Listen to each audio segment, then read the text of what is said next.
Hey,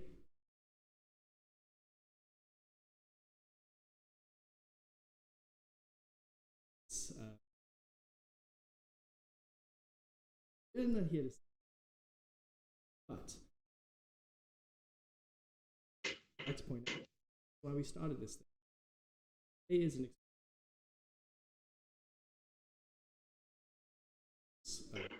crisis of think down. Always very close, thankfully.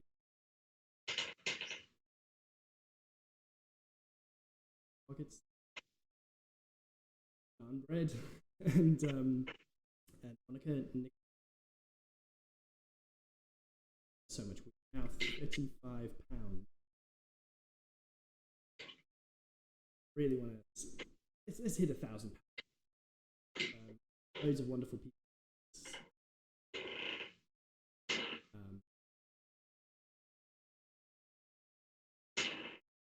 And it's also for a good cause, but it's we also try to incentivize it, knowing what they're going to get out of it. So this is the 5 Points Brewing Company. We will be giving away either tabs or merch or brewery tours from them every single day. I've just been made aware that the sound might be breaking up. Yeah, it's here just to see. Let's see. Okay. Cutting out badly. Okay. Okay, it seems everything looks green on my side. I'm not quite sure what the thing is. Yeah, I'm checking that chat, Ray. How's it going, buddy? You all right? Right, no audio. Okay, let's have a look here. I'm gonna just retweak this thing, guys. Let's have a look what's going on. Let's see.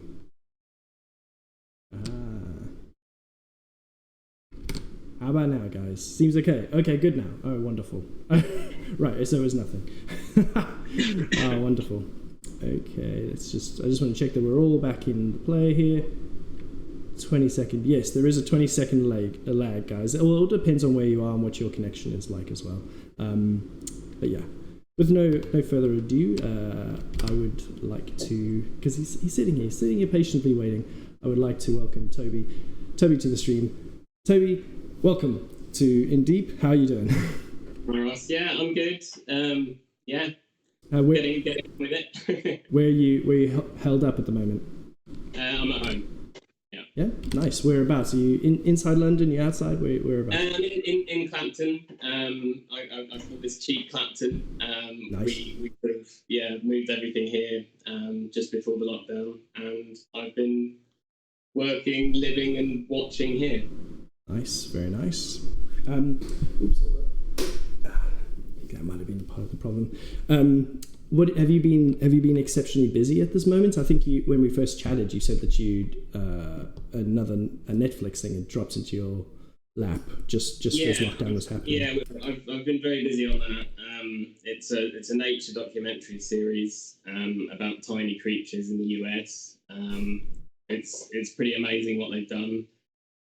Lots of 1000 FPS slow-mo and incredible set pieces, and it's a really good studio nature shoot that blends seamlessly with all the exterior stuff. It's been challenging, and I was only meant to be doing 4 eps, but now I'm doing 6, and our deadline's essentially the same. Oh. So next week is delivery week, and it's been really full on to this point to get all that done to a standard that we're happy with. Oh God, what a nightmare. Well, Toby, to just sort of leap into it, obviously a lot of people do know you for being one of the co-founders of Cheap, but how did you come to working in film and realize that color is what you wanted to be excellent at? Yeah, I mean, my dad's a production designer / art director, very successful one. So's my uncle, so's my cousin. A really good balance between the wizardry of VFX and staying connected to sort of storytelling, and also just the fact that as a colorist you're really only working with the director and DOP on something narrative, and you work on every single frame, and everything that you do should hopefully add to that storytelling process. And then I freelanced for a bit. I set up a home suite. I set up a grading suite in Soho for a sound company, Take Post. I did Ill Manners there. That was my first sort of proper feature, with a theatrical release. Did a few commercials there. Mm-hmm. Went freelance again. Set up a better home suite at my parents' house. Saved up some money, and then moved into a single room where Cheek currently is about 6.5 years ago. Amazing. And not a lot of, just to make sure, because there's a lot of people I know that are tuned in at the moment. Just a lot of people outside of the industry, shall we say, don't necessarily know what a colorist is, or what they can subtly or not so subtly bring texture, character, and feeling to a film.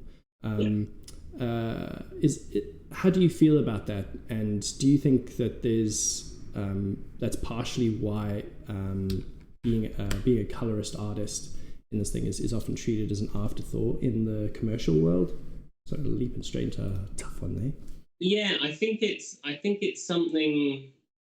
I think that sensitivity to storytelling among color and post and color grading. I think traditionally it's a fairly modern thing to some extent. The DI, the digital intermediate, before this is still true today with the correct oversight, which I'll talk about soon with Justin. You would pick a film stock or several negative stocks, and you pick a print stock, and you'd have very limited controls with printer lights as to what you couldn't really adjust contrast, for example, back in the film days. So it's a fairly new thing to rely on the post and the color grading and the colorist to essentially be the film stock choice. Our looks are the negative and the positive, and whatever you want from either of those.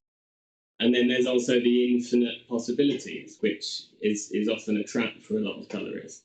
And that's you mean going down a hole or something, down a color hole? Yeah, because you have the possibility to do anything. I think constraint can go a long way in driving creativity and focusing on what's important, the story and the world, and the emotion of the piece as a whole, not just as a shot or a scene, but as a world in the series or film or commercial. One of the that makes sense. Oops, sorry, you just broke up there. What did you say? If that makes any sense at all. No, absolutely. Of course, many will know you from your short form work, some of which we're playing here from your reel, while you've been working previously in a Cheat. But you've been making a name for yourself more recently in features and television, obviously, with the pieces that we're mainly going to discuss today. It's actually kind of the opposite. I started in long form. I was grading features 10 years ago. So I've always done both. When Cheat started, it made more sense for the company to focus on commercial work.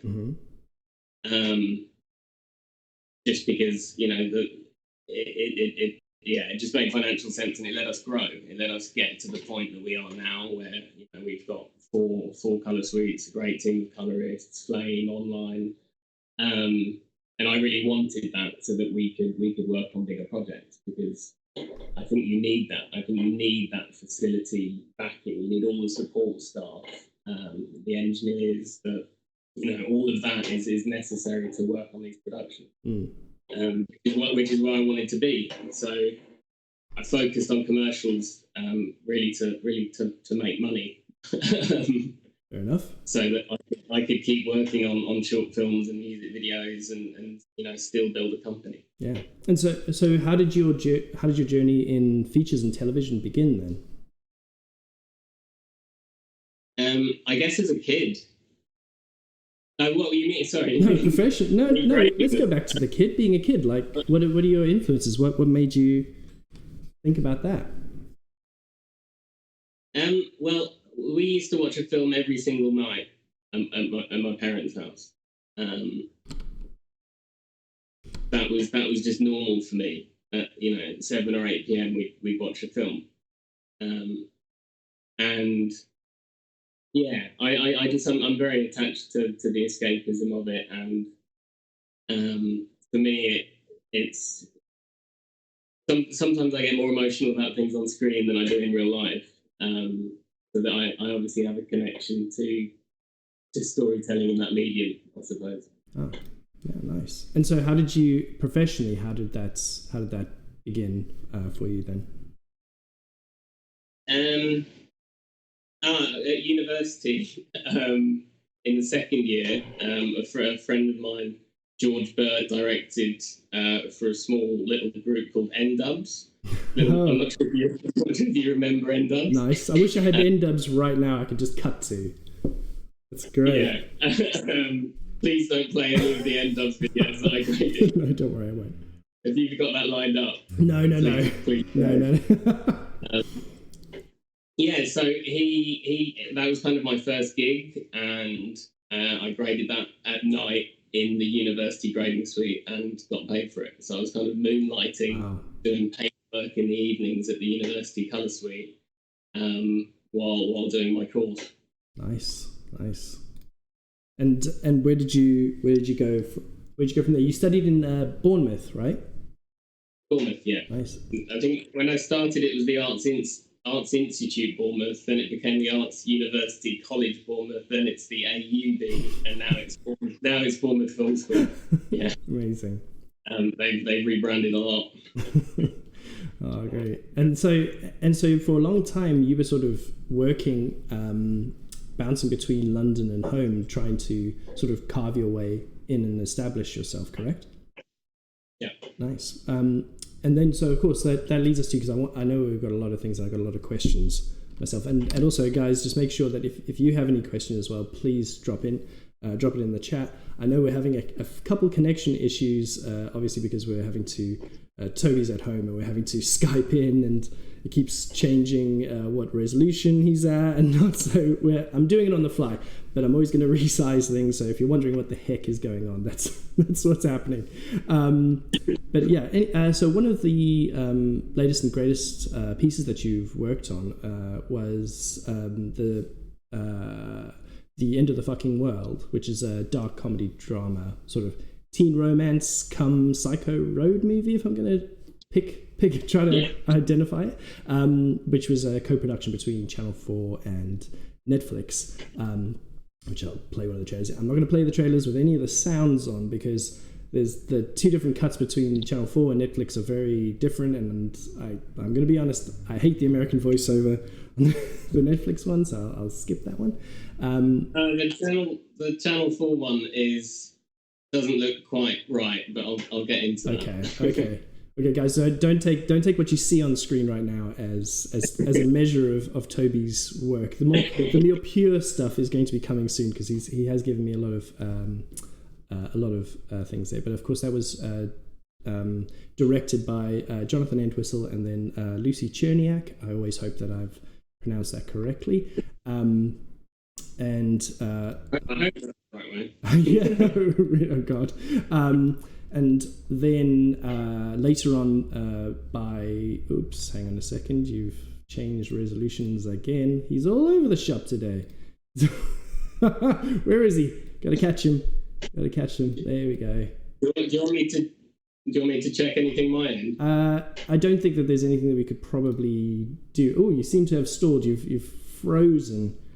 Oh no, you're good now. You're back. It's totally fine. But then later, of course, it was handled by Lucy Forbes, and again, I'm going to try to say this right, Destiny Icaraga, can't remember sure, with the DOP Justin Brown, who you've also worked with across many years, across different things. The second season wasn't Justin. The second season, yeah. So the first series had that, of course. So we can I'm sure you all know who Justin Brown is. You can go and find him on Vimeo if you haven't. Very prolific, and as I said, Toby and Justin have had a working relationship across a number of projects for quite some time. Justin over at Lux, and of course Jonathan Entwistle, who you can find. I think many of you will be familiar through this, but also perhaps through his representation at Stink. So anyway, back to this, a little segue there for you. How did the project in the very first thing? Because of course you had a relationship with Justin Brown. Did you have a relationship with Jonathan Entwistle beforehand? And how did this project come to you, basically? Yeah. So right there, about 9 years ago, I graded with Jonathan and Justin on Human Beings, which you can probably click on it there, and there might be the trailer. So this was, I think, about 9 years ago, and this was at Take Post on Googe Street. So this was one of the shorts that I graded there. I think shortly after Ill Manners.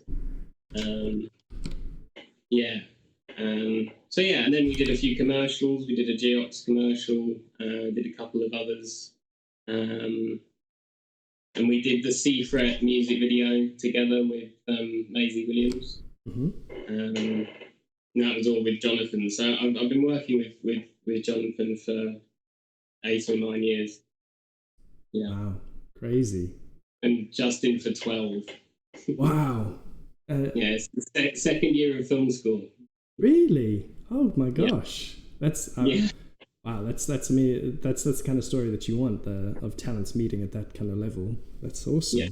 So tell me about the project. At what stage were you brought on to it and get involved? Obviously, I read that obviously we're going to talk a lot about your testing and your research and development techniques. But were you brought on from a very early stage in this project? For the end of the fucking world. Yeah, season 1. Season 1. Yeah, probably about 5 years before we started season 1, we worked together on the pilot. Okay. And then it got picked up by Film 4 to be developed into a feature, I think. I don't really know the specifics, but this is how I remember it. And then it went to back to Channel 4 as a series, and then Jonathan, I think, went to Netflix and made the first, basically put together Netflix and Channel 4 and made the first co-pro between the two with The End of the Fucking World. Nice. And I've read that the look of the first season is very defined as what you and others call an Americana look, which is could you describe what that is and why you and the team felt that was the best fit for this series? Yeah, I mean, I guess it's a sort of warmth, even if it's cloudy. Keeping the skin tones in there. Obviously, we've got pretty pale British actors, so it wasn't necessarily the easiest thing without a bit of work and giving it an overall warmness that I think really helped.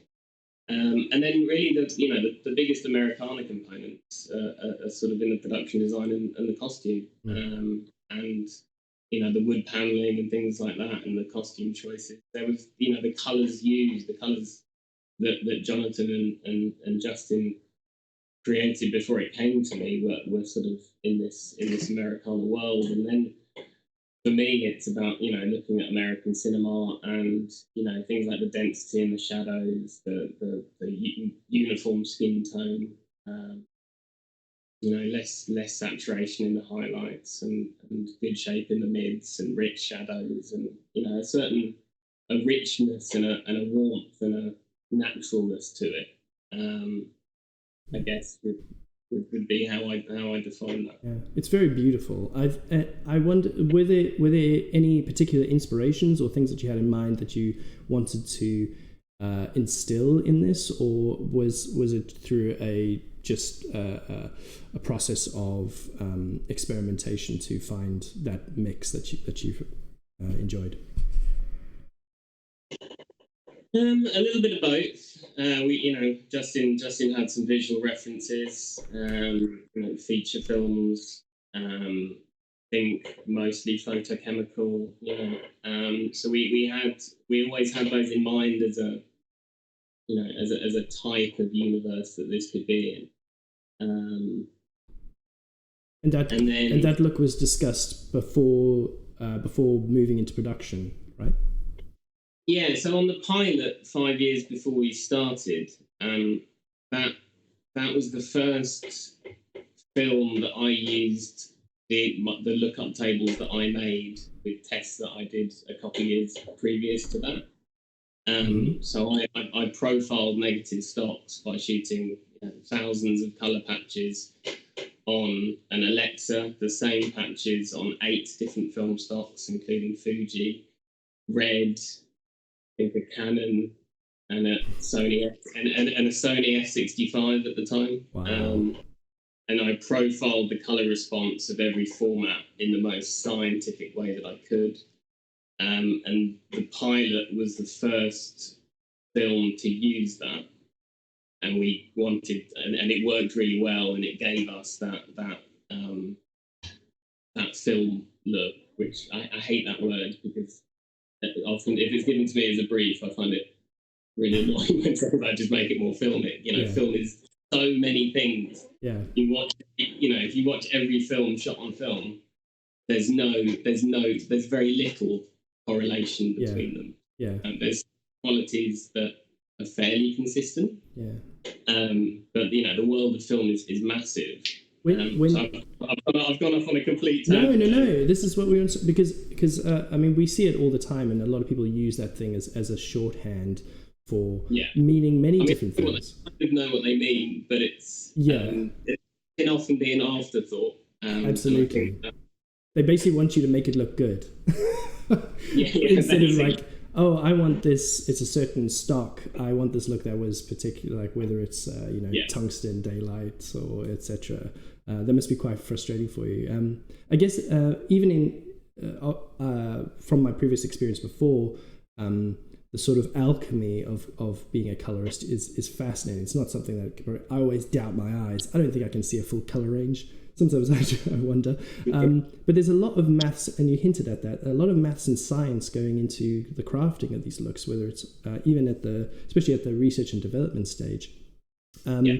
Do you, as an artist, how do you walk the line between that sort of extreme precision and rules, and while injecting a little bit of your own artistic flair?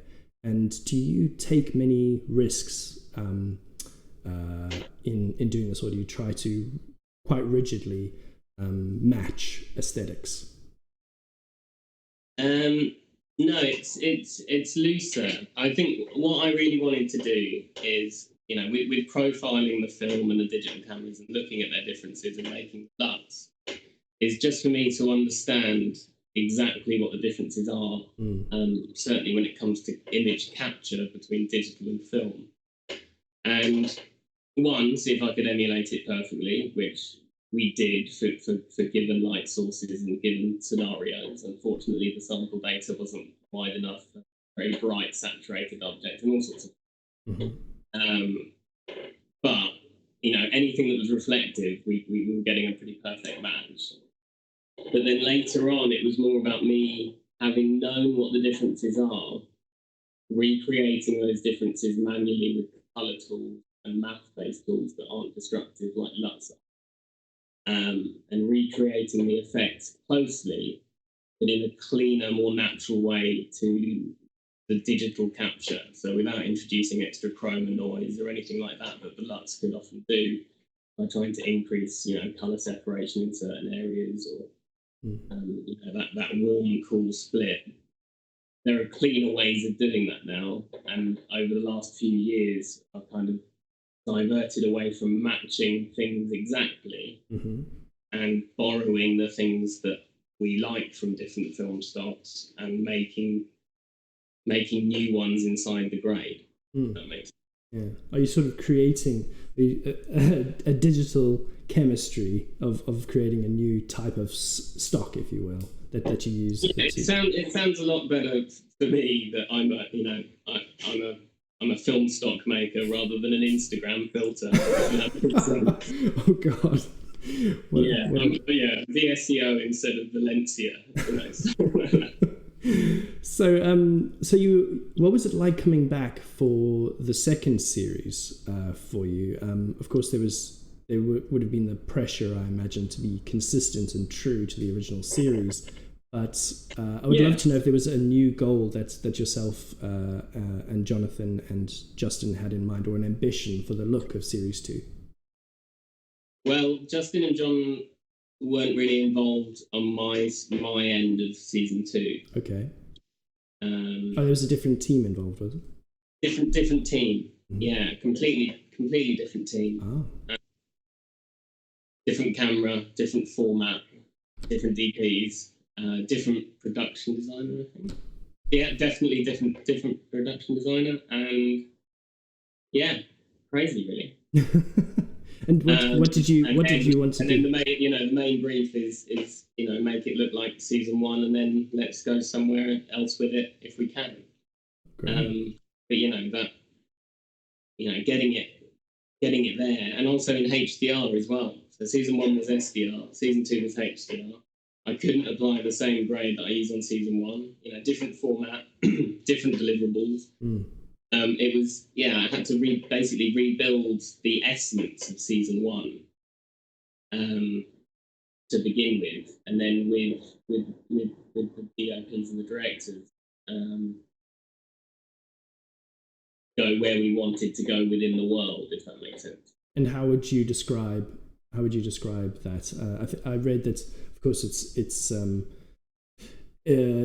different lighting conditions and everything else like that had to come into that, but it's also a slightly different tone, series 2 to the first. Yeah. How did that influence the choices made? We wanted a cool, somber, sort of brooding feel to it. Plus the weather, it was always, it was cloudy or rainy. It was just a lot grayer and bleaker than some of the stuff in season 1, especially the car stuff on that beautiful low sun and that golden light, and there was less of that in season 2. So it's always going to look different to season 2, but hopefully exists in the same universe. It's interesting because I feel like season 2 for me was a progression from what we did on season 1. I think especially on a technical basis, it's a lot more refined than season 1. But then on sort of post-analysis of that, I'm wondering, that post-refinement, are you losing a little bit of the roughness that we had in season 1? Is that part of the shot? It feel like it could have been shot on film or an independent sort of cinema vibe. Yeah. And so on top of that, there's always the assumption, of course, by others who might not necessarily work in long format, that's with long form things, talent get more time to work their magic. But I think I read in your interview with the UK Screen Alliance that you had 16 days to do all eight episodes. We had 2 days in it. How was that?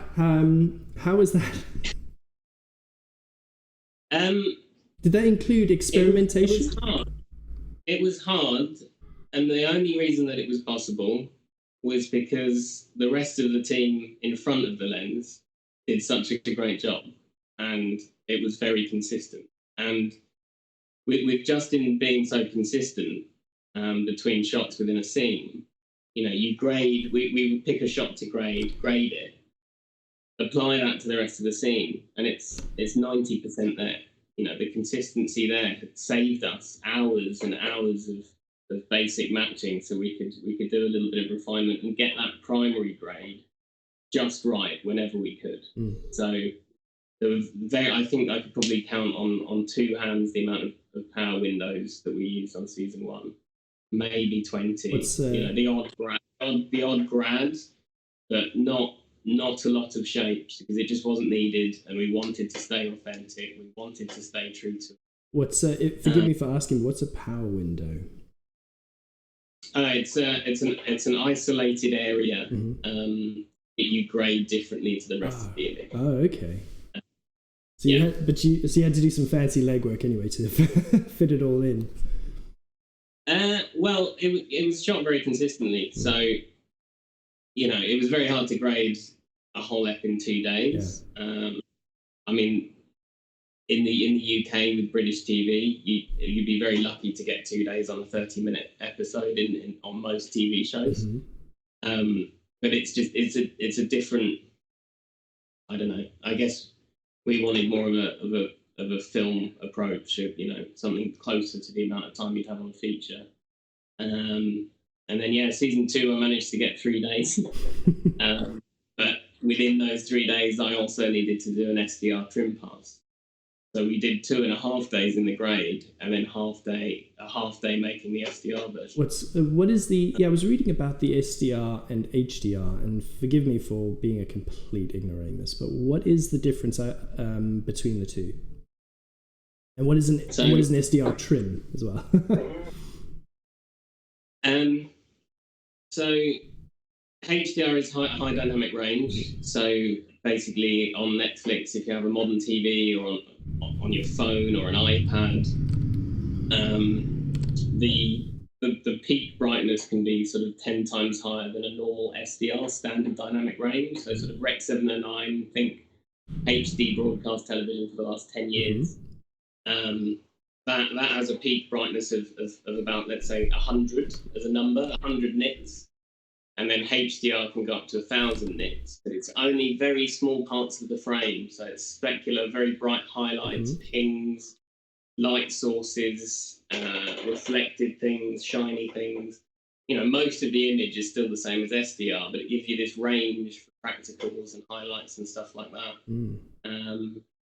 And an SDR trim, with Dolby Vision, you have to start in HDR. And then you have a very limited set of controls to get down to SDR. You basically have lift, gamma, gain. After the Dolby Vision has done an automatic process that is very good to take the HDR to SDR, you still need to tweak it a little bit. And sometimes you do run into some issues there where it looks great on the HDR and you can't quite make it work on the SDR. So you have to go back, tweak the HDR a little bit, redo the trim analysis, have a look at the SDR again, and hopefully that's where you want it to be. So it's a painful process. Yeah. Hope you all followed that. There will be a test later, but I'm sure you colorists out there, you know exactly what I just want to know. I'm fascinated by it. Of course, you were reunited with Entwistle for his latest Netflix series, which is I Am Not Okay With This, which I will play the trailer again on silent, just so we can have this chat. So again, don't take this trailer because, of course, it's a rip. Again, the trailer is SDR and is derived from the trim. If you are going to watch it, please do try and watch it in Dolby Vision. It's a different experience, and it's how we mastered it. Watch it as the man intended it to be. Yeah, exactly. You can see a sort of, there's a little bit of sort of flatness to some of the highlights in the SDR version. And we just couldn't recreate the texture that we wanted, that we would in a traditional SDR grade. You have that big shoulder on your S-curve that compresses all the highlights up beautifully and makes them creamy. But then generally most colorists add a little bit of texture in the highlights with detail or sharpening or various things. Whereas the Dolby Vision mapping just puts the S-curve on, and you can't put the texture back into that top end that you would normally. So it's fine. I think if you never see the HDR, it's great. But I think if you're going to watch this, watch it in HDR. And so I think the colours are slightly truer than they should be, than they are here. And yeah, it's just better. I'm a complete convert. I was completely against HDR for narrative. Really? And I've been completely converted by using Amazing. it. So as the virtually the last artist to put your fingerprints on the work, do you lie awake at night just thinking about all those people watching it on different formats after different compressions and things like that, and go like, that's not what it's supposed to be? No, you have to stop worrying about that at some point, I think. You know, you have to accept that the best place you're ever going to see it is in the grading screen. There are so many issues with how content is consumed. Like, even if you open up the same Vimeo link in Safari or Chrome or Firefox, they will all render that same link with different colours. Yes, I hate it. Absolutely hate it. And different contrasts. And like, you can't even open a QuickTime movie in QuickTime Player and that would be accurate. Like, there's so many things broken with colour accuracy in video pipelines, and an exhibition. Like, don't get me started on DCI projections.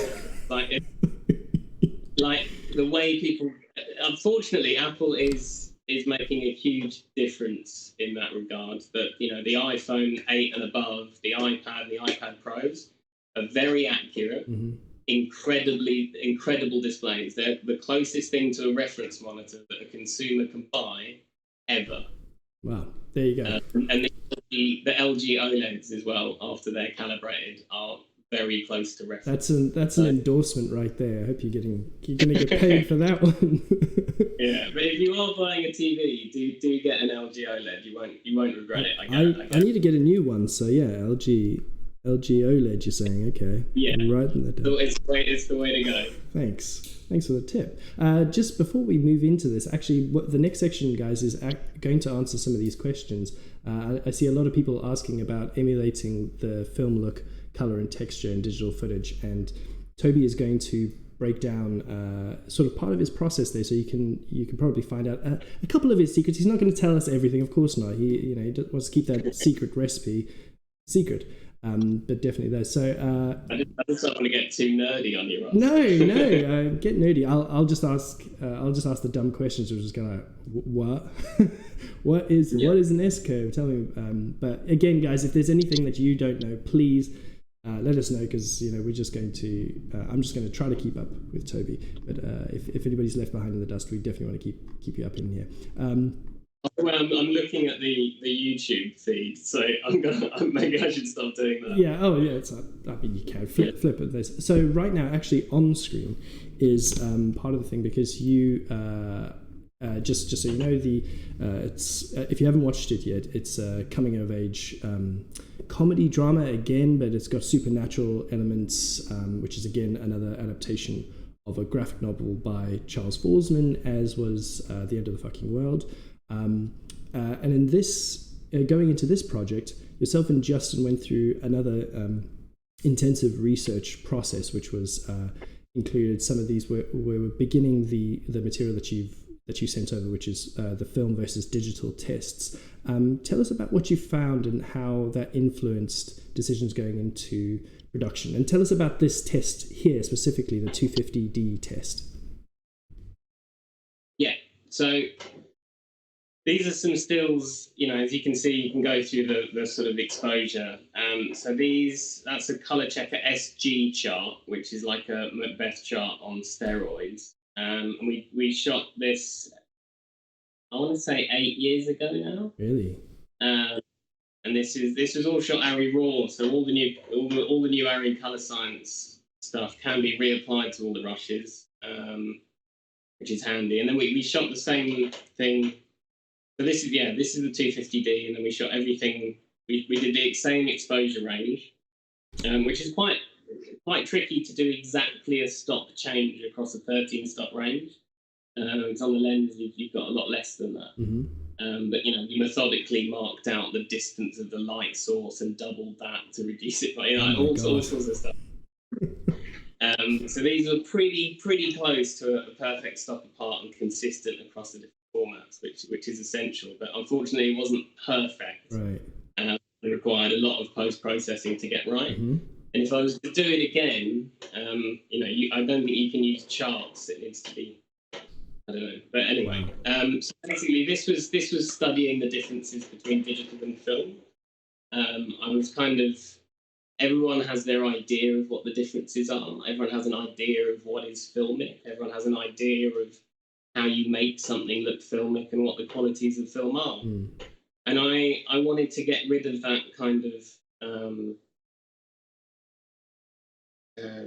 what's the word? Sort of not circumstantial, but there's no real objectivity to any of it so far.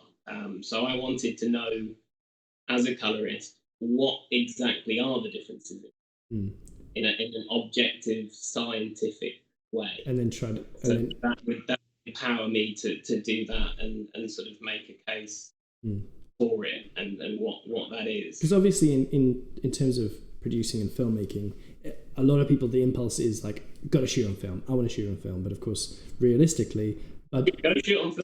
Everyone should shoot on film. It looks amazing. Like, why not? If you can, and if you want it to look like film, shoot on film. Duh. But of course, with that, and just so you guys know, what you're seeing right here is 2 shots of shot. I want to make sure that I'm definitely understanding the files. Is that one is shot on that actual film stock, and then the other is digitally shot and graded. Correct? So it's a comparison. Yeah.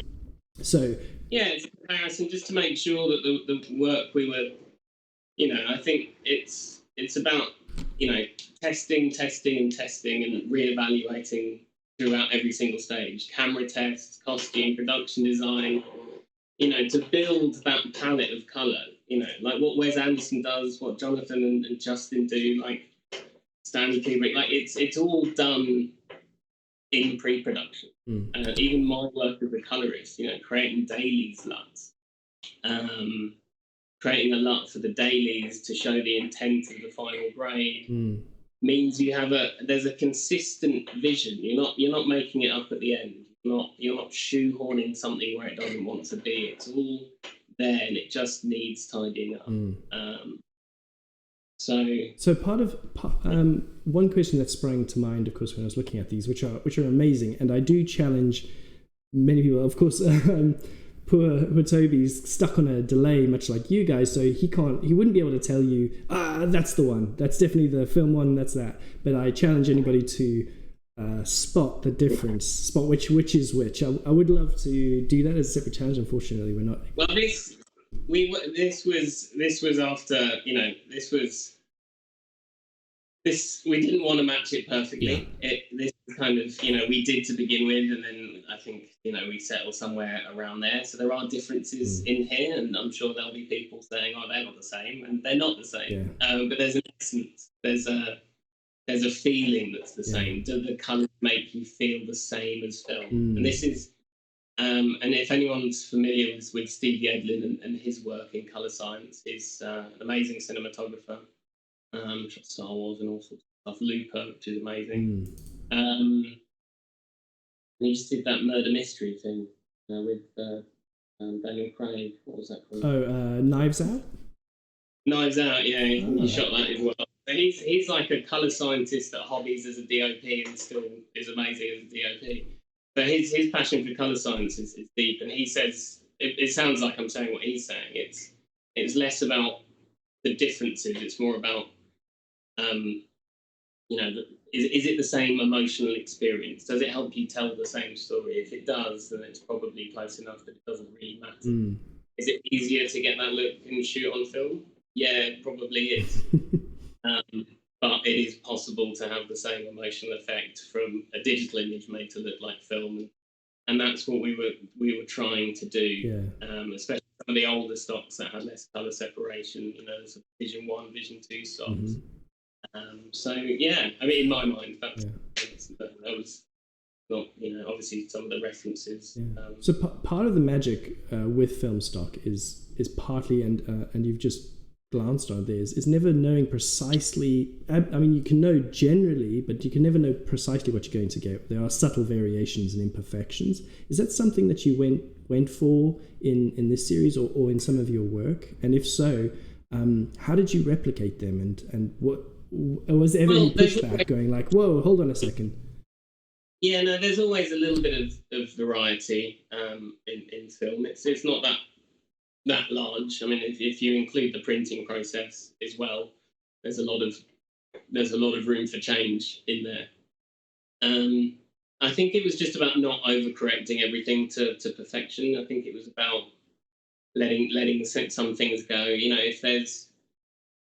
If you're shooting, let's say you're just shooting something all on the same lens, on the same stop, in an environment that is lit for the scene. Mm-hmm. Even just moving around the room, sometimes, you might get a little bit more glare, or you might, it's going to feel different. And if you didn't do any balancing at all, it oddly wouldn't feel natural, even though it's all the same from the camera's point of view. That's strange. Like, it's kind of weird, isn't it? Yeah. Like, why wouldn't that all look like exactly the same and feel the same and flow perfect? Is it something that just triggers in your mind, like, or in everybody's mind? Do you feel like we sense that thing and it just doesn't feel right, and so you have to intentionally, alter it? Yeah, to make it feel more real. Yeah, you have to. It's really weird. You have to make something fake to make it feel real. How great! Yeah. So I guess, I was always sort of delicate with the matching, just so that we did have a little bit of breathing room in the look. Yeah. And how did this experience differ from what you worked on before? Obviously, this one has, again, what I've seen you term as, because it's shot in America, is different to the other one. It has an all-American feel about it. Obviously, that production design, setting, styling, and Americana plays a part in that. But for you, what was different about this experience from from anything that you worked on before?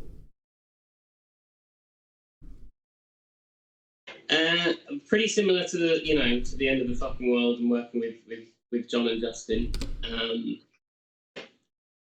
I guess the main difference was we had a little bit more time in pre-production. I was involved a little bit more in those stages. I flew over to Pittsburgh to visit Justin as a friend and see how everything was going, and that informed, and to see the characters, amazing, to see the costume, to talk to the production designer, to talk to the costume designer. Like, it was the makeup artist, the hairstylist. Like, it was great being back on set again. Yeah. It let me see everything for real. See the main locations, see the actors' skin tone. I mean, it was very hard not to, like, sort of stare. It was almost kind of creepy. What's their skin tone? I'll see, like, they'll be at the canteen and it's fluorescent lit, and I'm like, oh, I wonder what their skin tone looks like in fluorescent light. And I'll be like staring at their skin tone in fluorescent light. You're just following them around for all lighting conditions. Yeah, exactly. Do you take pictures or just like mental snapshots? Yeah, exactly. And it was, it informed me in the grade, and we departed from reality a fair bit, and we made our own world. But it was really informative for me on a creative level to be on set. And it was really, really beneficial, I think. I read that you looked to teen films from the late 90s, citing classics like 10 Things I Hate About You and She's All That. Love it. She didn't deserve Heath Ledger. A lot of these films have been remastered in the last few years. And there's Blu-rays, and they look amazing. They're generally shot well on film in beautiful light and printed. And what was it that you? They look amazing. Yeah. Like, they look like, watch the Blu-ray remasters of some of these teen films and these 90s films. They're absolutely incredible. It's going to blow my mind. I'm definitely going to look into that. I'm writing that down now for my new LG OLED. She's All That Blu-ray. It's just amazing. Like, honestly, it blew my mind when I watched it. Watch it on an OLED. It's That should be running as the demo thing in stores when you walk in. Shoes, all that. That'll definitely make you double take. But that's no. Yeah, I mean, that wasn't a tight reference, but in my mind, that this was the kind of world we were in. I'm not sure if Justin and Jonathan were on the same page as that, but that's where I was at when I was creating it. Oh, amazing! What did you carry over? Because of course you've got all kinds of like tools and tricks and things, formulas and things that you obviously craft personally, and also along with color scientists and engineers, I think. There's no way that I could have done what I did on this in HDR without the help of color scientists and engineers to really help me with the deeper technical stuff. Do you like starting from scratch on these things, or are you just like, oh my, always like, yay? I start every grade from scratch. I've never copied and pasted a grade in my life to a new project. I build even the basic forms of contrast, like the curve, from scratch on every single project, depending on the source. So for me, that's just normal. I might reuse certain elements of previous grades. I redo the same thing, but each time I redo it, I probably redo it differently, and it means that every piece of work is unique and not a cookie cutter copy of another look from another film that needs a different universe applied to it. So for anybody trying to understand or emulate this look, for example, which I'm sure which I'm sure that you sometimes sit and watch something on your LG OLED or something else, and you see people either emulating a certain look that you've crafted, or sort of making it popular. I don't think I could ever say that, because so much of it is based on film and film stock. So it's that's fair enough. Don't worry about that. And to be honest, even if I gave, so the whole look of this is based on sort of one large correction, and that large correction of multiple correctors node has been applied to every single shot in the whole season, except for maybe a couple of VFX shots. And then all of my grading work happens before the look. And even if I gave someone the look and you gave them someone else's material, I don't think you'd get to where we got. If that makes sense. So do you believe that? I'm sure you do. That different colorists have a signature, that you have your own signature, and that in the same way that that general people associate with a cinematographer looking after a certain look, and if so, how intertwined do you feel that is? Because with your relationship with Justin Brown, it's like you guys have an understanding and a thing of understanding those things. Actually, I mean, that might actually tie into my other question. Yeah. But yeah, do you believe that the signature looks? I think we just have the same taste. Most of the time, I think we like the same thing. Trying to achieve the same thing, I guess, is the main goal, right? Yeah, I mean, I don't know. I don't like to think that I have a look, but I like to think that I do what's best for the project and the director's vision and the DOP's vision, and I don't try and put everything in the same place. Yeah. People tell me that I have a look that someone described it as commercial filmic, and I was like, I'll take that. That's fine. Good. Yes. Fine. Slightly more refined and worked on, I guess. But yeah, hopefully there's nothing that is too repeated. I'd hope. Oh no, I think it'd be interesting to. I bet a lot of people think it's very similar to season 1 of The End of the Fucking World in terms of look. But I think it's just it's a similar kind of universe. But I see it as very different, but I can see the similarity. There's definitely always going to be similarities when there's the same creative team on there, but then also there's certain sensibilities, as you said. There's certain emotions. There's things going on. It doesn't suit the tone. There definitely will be. It's never, but they aren't going to be copy pasted in that way. Francis Kresh, like Wes Anderson, you know. Yes. It's the universe that he lives in. So. Maybe in like 10 years' time, you'll look back and you're like, oh, fuck, I did have a signature look. They were like, oh, here comes, he's doing a Toby Tomkins. I'm just going to do a Toby Tomkins on this. Francis Qureshi asks, I think there's definitely something rewarding about going through the film emulation profiling process from start to finish. Any tips for doing this in pre-production with DOPs? And I think this actually, I'm going to take this question and lump it together with something that when we initially spoke, you briefly shared the idea of what you called lens to lens or lens to screen with me before. Could you share that, what that is, or that philosophy is, maybe with the audience, and maybe answer Francis's question? Lens to lens.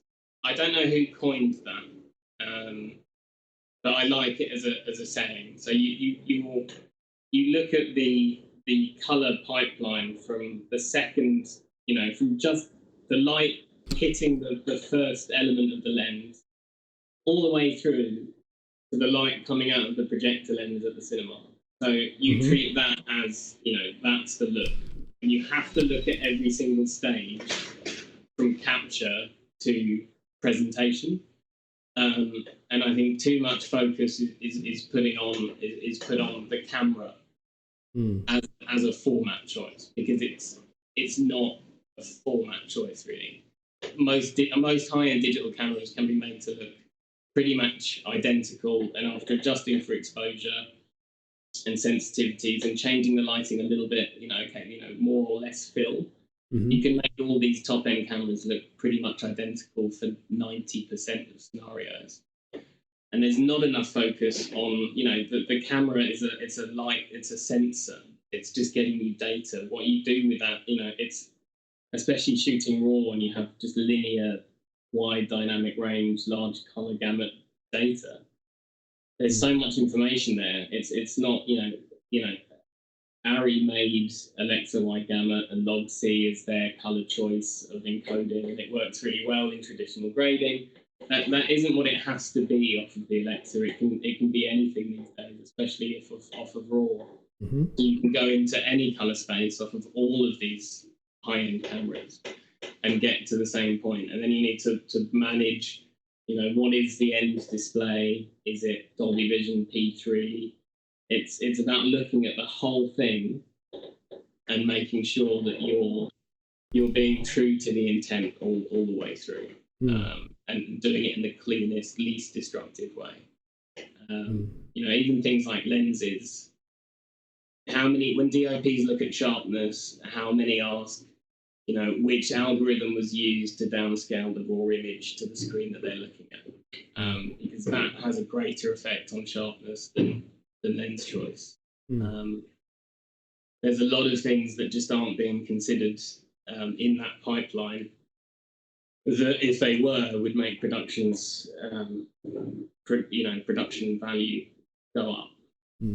And so, just to tie that up for Francis as well, I think what is pretty clear from what Toby said as well is it comes down to a relationship and a respect for the entire process and seeing that from the beginning to end. So I guess it's having a conversation with the director and DOP and making sure that their intent is clear throughout. I think a lot of people, especially in the commercial world, view a grade, some sinfully almost as an option, but certainly, or at most of the time, as an afterthought or as a finish, as it were. Whereas what Toby's sort of describing and the sort of achievement that you can see is by getting people involved as early as possible and saying, look, this is what our ambition is, and let's try to shape and collaborate to either achieve that or find something different. Correct? It's a new thing. It's taken too slow to sort of pick up. But back in the 10 years plus, a DOP would pick their neg stock and their print stock, and that would define the majority of the image. When you're shooting digitally, you haven't really defined anything. You've captured data. Yeah. You haven't, you've defined, obviously you've defined the light and the shape, like the key to fill ratio and, the temperature and all of that stuff that's, defined. But it doesn't really exist. It's not like film. It's not like it's on there. It's like a thing that if you print it will look like this. Yeah. With digital, it could go anywhere. So unless you're involved in that process as a DOP or work with an experienced colorist, from cheap, obviously, you're never going to get the best out of what you captured. So in a lot of ways, DOP starting off, it might be better to shoot film to make sure that your intent carries through, almost regardless of the colorist, because there's only, well, I guess you can mess up film grades, which is really sad to see. But how do you actually, that's one of the questions before I jump there, because I think Ed asked it earlier. How do you sorry Ed, I'm just scrolling back to see your question about, was it a question of preference there? Just say it again, Ed. I think he asked, do you prefer grade or when you get to grade film, is that something that you look forward to, or yeah? If it's shot well, yeah. The caveat, yes. It's like matching film, if it's all over the place, is very hard. Compared to matching digital, because if you go back to the this is a good topic actually. If you go back to the test images. Okay, yep, let's do that. The color checker chart. Yep. So if you're inconsistent in digital, like so with digital, from black to white, it's the same temperature when it's captured if the source is the same temperature. So if you shoot a white wall in daylight and you're 4 stops under or 4 stops over, chances are it's going to be the same color wall. Mm-hmm. With digital, with film, there's a change in tone, saturation, and color depending on the exposure. So if you go through these, you should be able to see. I might have normalized these, but it should start dark, cool, and full of color. And as you go up through the exposure, you lose saturation, and it goes warmer. So there's plenty of I guess a lot of what you're saying also is that if you think that film is the cure-all remedy, there's different problems in the mix that digital has neatly solved in some ways, or at least simplified. So if your film is inconsistent when you're shooting film and it needs to be perfectly consistent, chances it's going to take a while to get it just right. And you'll probably have to use some denoise or degrain if you have to stretch anything underexposed out. Underexposed film is the worst situation. I think you want a flat underexposed film. If you have a thick neg with proper highlights, it can be quite under. But what's a thick film that is like so hard to make anything truly beautiful with, unless that's the intent. If you look at Bradford Young's work and stuff like that, if you go in that direction, fine. If you shoot it like Bradford Young and you want something different later, you're fucked. Oh, that's good. That's great. What is? I've never heard the term thick neg before. Not in filmmaking technology. So a thick neg is an image with lots of contrast, range, a lot of range. A thin neg is something with not a lot of range. Good to know. A question here from Ross McKinney. Hello, Ross. How long did it take you to establish yourself from grading at your parents to when you started getting somewhat consistent work? Wow, that's a question. Well, I've been grading and freelancing before then, so I had a sort of network of clients that I convinced to come out of London to a little village called Kings Langley. It sounds far and distant and lovely, but it's actually just 25 minutes on the train from Euston. And yeah, it took, I don't know, I think I was grading at that suite for about a year before I moved into the London office. So not too long. So yeah, full out. There you go. I hope that answers your question there, Ross. Another one from Tobias Montanari. Nowadays, would you advise to go freelance or start your own company, or send your CV to already existing post-production companies such as Cheat? If you were to do yourself all over again. For me, isn't it? It depends on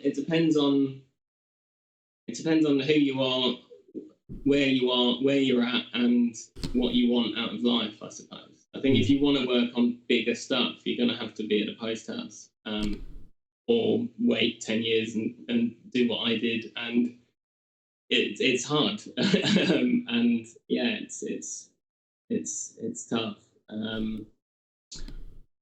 I can't really answer that. No, that's fine. Really. Yeah, there's a lot of factors in there, and it's something I've given a lot of thought to. With the junior colorists I know and the freelance colorists that I know, and there's some amazing freelance colorists, and it's a shame they don't get to work on bigger things always. It's very tough for them, and they're still making beautiful work despite that. Yeah. And then I also it's also hard to be a full-time colorist somewhere. Yeah. I mean, there's going to be so. There's just going to always be bonuses of what you want. Yeah, I mean, you'll have the flexibility of when you're freelance, but then of course there's going to be different opportunities, and I mean just basically different gear and things to work on. I mean, when you're talking about kits and things and suites, there's only so much you can realistically achieve at home, on at least when you're starting out. Not technically, from a technological standpoint. You don't necessarily need everything. You're just going to be a lot slower and maybe a tiny bit less precise. Mm-hmm. But it doesn't take a lot to get up to a level of quality environment. The main thing that people miss out on is the environment and those things. And yeah. This isn't perfect, but I've got this room goes fully black and there's a bias light behind the monitor. So when I'm grading this, it's a pretty good setup with a neutral wall. Nice. It should be grey, but I've dimmed the light. Anyway. If you need to learn things, I mean, it's also just being exposed to other people and different people's inputs and talents. You're not going to learn possibly as much. You learn more at a company, I would say. Mm. Although, having said that, there's a really good, online community, but I don't think it's quite the same. You can't, I can walk into Tim's suite and say, if he's unattended, and be like, mate, do you mind having a look at this and tell me, there's something off about it. I don't know what's off about it. Mm. So I did, I can't remember the job now.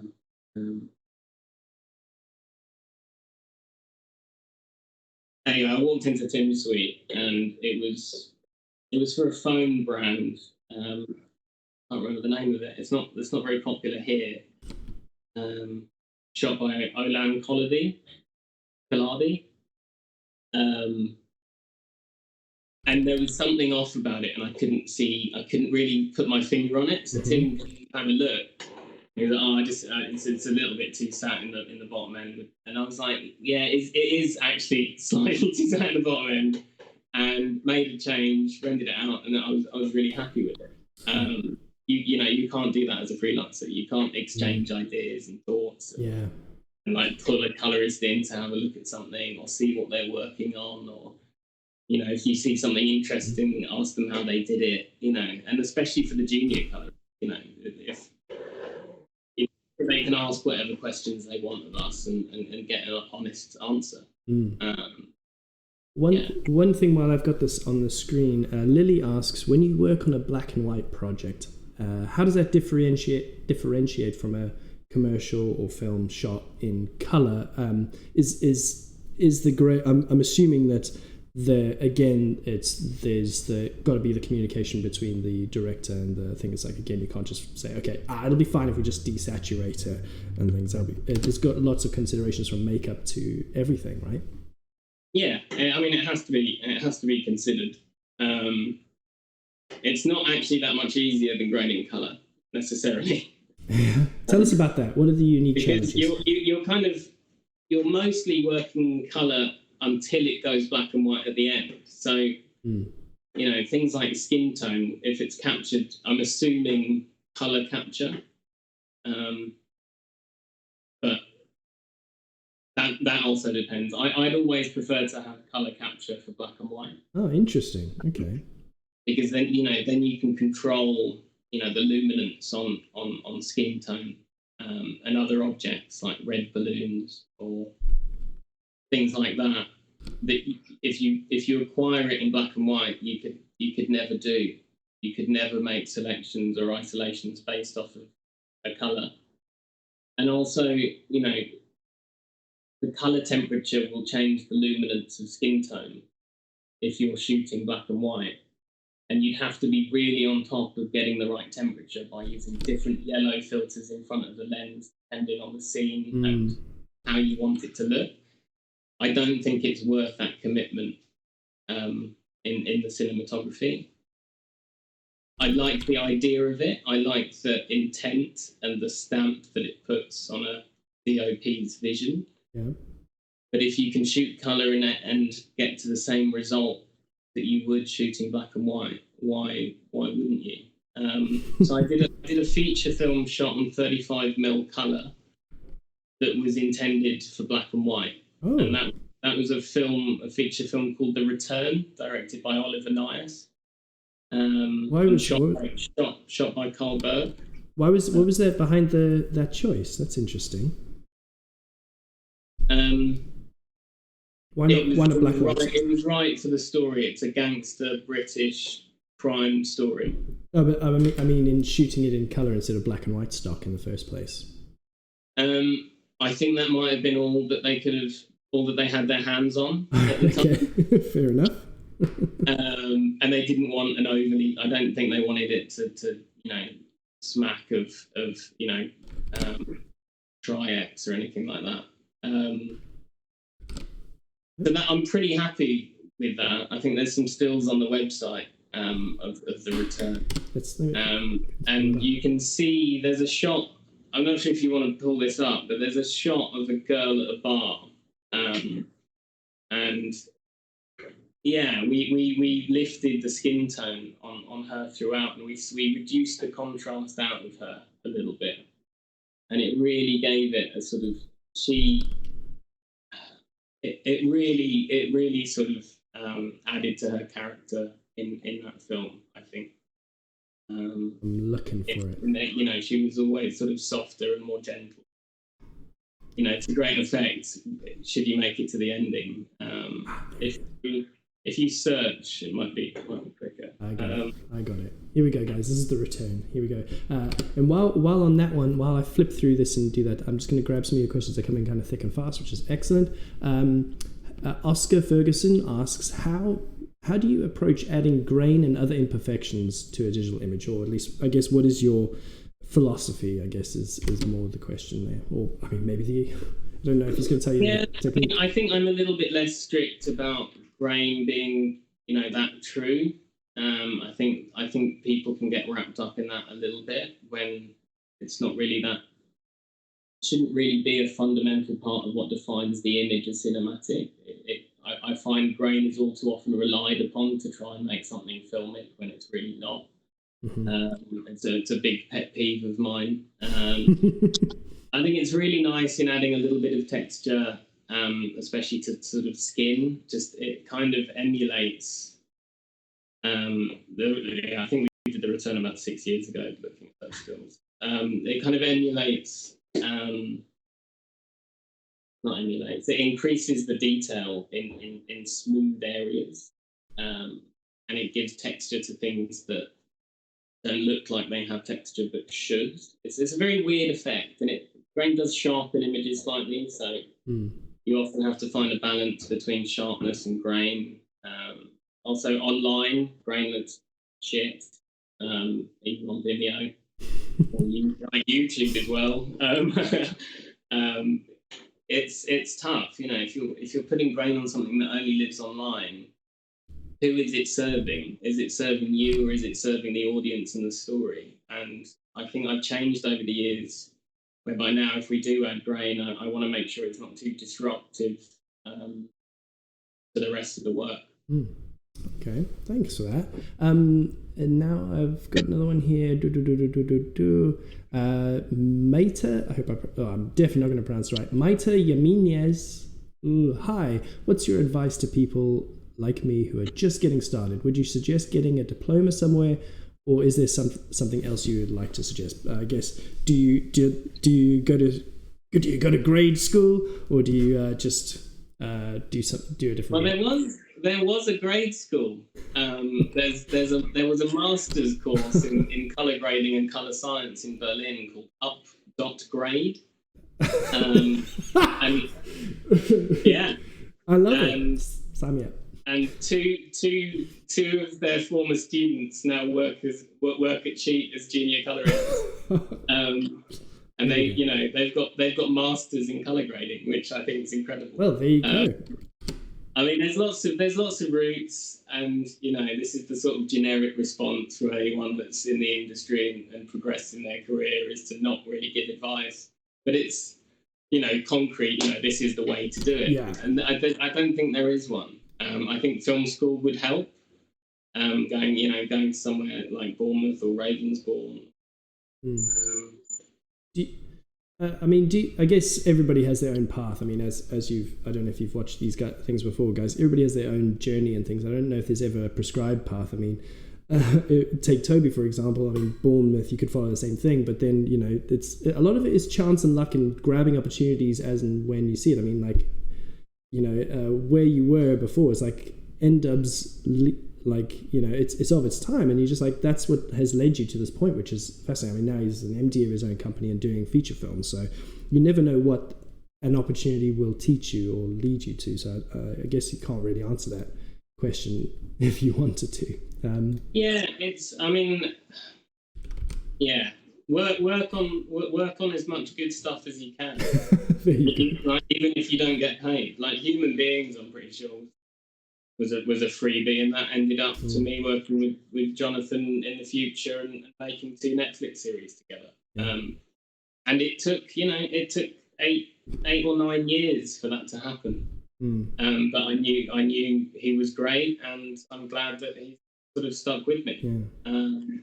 One question I have before we go back to the guys is that when we've spoken a lot about recreating a filmic look, and how creatives are asking for a pursuit, and you've sort of thought about and have your own ideas about what it is about that makes an audience respond to it so well, whether it's something about our generation that we're looking for certain clues or ways of handling light or color.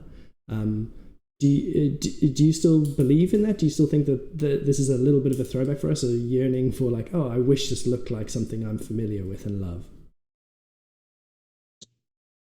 I think there's an element of nostalgia there, but I also think it's deeper than that, and that we formed emotional responses to images on screen with films shot on film. So at least my generation. That's not true for anyone really younger than me, than us. But for my generation, when I was watching a film every night at my parents' house, almost definitely shot and printed film. So for me, that's how the canvas looks for telling stories on a screen. Anything outside of that, I feel looks too much like reality, or doesn't feel like a story. It feels real. It feels like news. Digital has that effect for me because films are shot on film, TV was shot digitally. So if you don't, does that make sense? No, that makes sense. Yeah. Do you wonder what sort of the next generation will be? Because of course they'll be an amalgamation of inherited aesthetics and choices and things like us. I mean, like the people watching Stranger Things, for example, there's many things that I remember people just going, I've never seen this before, and yet our generation are probably like, I've seen all of this before, I know what you're doing, and I either love it or hate it. But do you ever wonder how that sort of aesthetic sensibilities might be developing, or do you see something already changing in people's tastes? Yeah, definitely. And like even the idea of what we think is filmic has changed. With a lot of when printing stopped, we started grading scans that just really have the negative qualities of film, which are not as large as the print qualities of film when you're talking about the main, the bones of the film look. It was the print. That's what put your contrast in, your tone curve. That's what repressed skin tones. That's what had a slight, difference in colour between warm and cool, as well as the neg. It removed red-green separation. Like it really did. Like most of the heavy lifting was the print. Neg were more subtle differences. And wait, what? Sorry, what was no? It's seeing what like now. What are you seeing that's kind of changed that maybe we aren't aware of? And you're just like, yeah. So we have. There's a lot more work being done in the tone scale, and I think when you're looking at the best colorists in the world, you can almost identify them by what they do in the bottom 10 and the top 10. That's like the darkest 10% and the brightest. Okay. That is where the real refinement in recent years has advanced. And then on top of that, you have texture. You have isolated texture work. You have texture work that is different throughout the tonal range. I'm not talking about grain here. I'm talking about micro contrast. I'm talking about frequency detail, sampling different frequencies of detail. So like medium frequency is pause. Jesus. High frequency is hair. Adjusting the intensity of the frequency of sharpness independently. Are we seeing more? Are we seeing more hair and pause? Is that what you or less? We're choosing where the detail is. Is that where your signature is, Toby? When it comes down to texture, we're defining things in a way more than lens choice would when you're talking about sharpness. No other lens qualities, flare, glare, all of those things fall off, the focus fall off. But when something's in the focal plane and sharp for a given lens in the circle of confusion, we can now match lens qualities very well using these more advanced tools. And I'm seeing that work being done at the top end, and it's really amazing to see how the craft has progressed and how much, the subtle details. Like even if you look at, Sid's hair in the diner, a traditional print, that would probably go down to solid black, but we've got the same overall tone curve as a print in the toe, the bottom part of the curve. But there's more, there's more detail at the top end, and there's more, just more to play with. There's a more refined fall off at the top and the bottom. So I think we're just getting more nuanced. I think with these things. You've spoken openly about the benefits of embracing AI and digital trickery to help artists like yourself feel more creatively free. Is there a beef that I'm not aware of? Is there a beef in Colourtown between Puritans who on one end and people perhaps like yourself there? There's always beef in the colorist community, and I like to think that I take bits from both sides. I think there's printer-like purists that want to do the absolute minimum to the signal range. There's people, very deep color science work using all sorts of stuff with DCTLs and advanced stuff like that. And then there's going to be people who aren't purists, and then there's people who, I guess like me, if it works, why not? If it looks good, let's do it this way. It's all about the end result for me.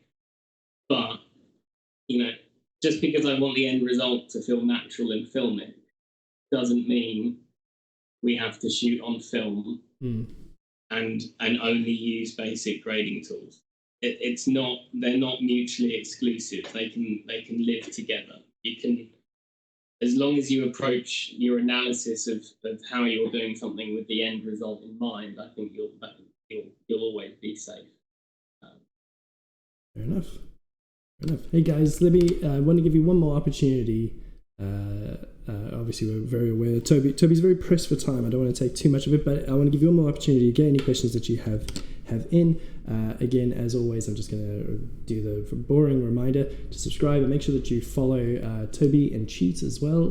Follow their work and feel free to get in touch with him via those channels, of course. And then, as I've kind of shown before, I mean, of course, this is Toby's company that he co-founded. Feel free to visit the website. It's cheatit.co and go and have a look at. You can find more of his work and delve down this whole bunch of things. There's this wonderful button under Toby's profile, which is more from Toby, which goes on for days because, of course, you've worked on an awful lot of stuff there. There's a new website coming soon. Oh, there's a new website. There we go, guys. So come back when it's different. It's now 'tis the season for redoing websites. Exactly. I'm also going to go and check now, guys, because I feel like I need to take this opportunity before everybody wanders off. I'm talking about the crisis target here. We're just going to do this very quickly. I don't want people to break my heart yet again live on air. Let's hit this 1,000. I'm going to hit refresh on it. No. There's no what kill surprise. Come on, guys. There's a whole bunch of you. There's like 60 of you at one moment, beat to beat, watching this. So somebody just said even £1 makes a great big difference. It's for people who have actually got nothing. It's a UK-based charity. Definitely support your local ones, but this is one that's near and dear to my heart. We're so close. We're £35 away. Let's do that, and I love you very much. Okay, so let's go back. Let's go back to the questions one more time. Anybody else? I don't want to make sure I haven't missed anybody. I don't think so. I think somebody asked me one thing. Have you ever not liked? I mean, of course, I think this goes without saying. Ross asks, "Have you ever not liked a DP's work who you've graded for?" I guess he's definitely not going to say it. He's a professional. He's not going to say. No, of course not. Of course not. No, and yes, he everything is workable. I mean, to be honest, it's. Have you ever received anything that you're just like, I can do nothing? For me, it's important for me to talk about it, actually, because it's as long as what they've captured is close to their intent, then that's brilliant. Like as long as they shot, roughly what they wanted. That's a very diplomatic way. I don't necessarily question their taste. I think that's for other people can do that. Mm-hmm. For me, it's to get the most out of it and make sure that we get to where it wants to be. I think I only really get frustrated when something is shot in a certain way and wants to be graded in a different way to get a different.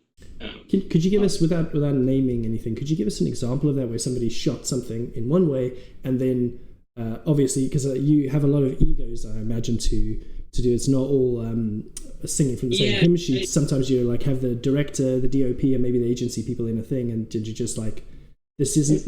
It's mostly in commercials, and it's mostly the creators being really committed, as they should be, to a treatment or a brief or even a comment that the client said in an earlier meeting. Mm-hmm. But if the weather changed on the shoot or the location or circumstances changed, we start trying to shoehorn material into looking more like a treatment or an original idea, and you lose the authenticity of the image, and I think you're gonna lose engagement with them. Our signals getting a little dicey. Yeah, this is Carol Cebulski's work that you're going through.